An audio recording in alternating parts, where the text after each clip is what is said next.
Hello everyone. Today we will draw a rooster. Draw a wavy line for the back and the head. A semicircle for the chest and belly. Draw the tail with 3 long feathers.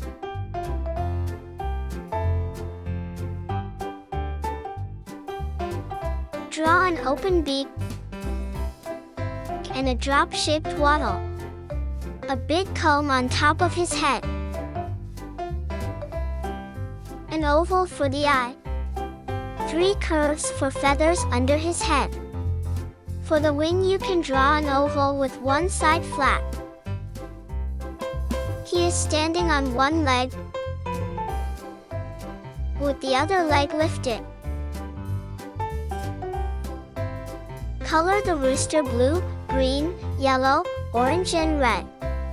And we are finished. Awesome job! Please like and subscribe for more fun drawing tutorials.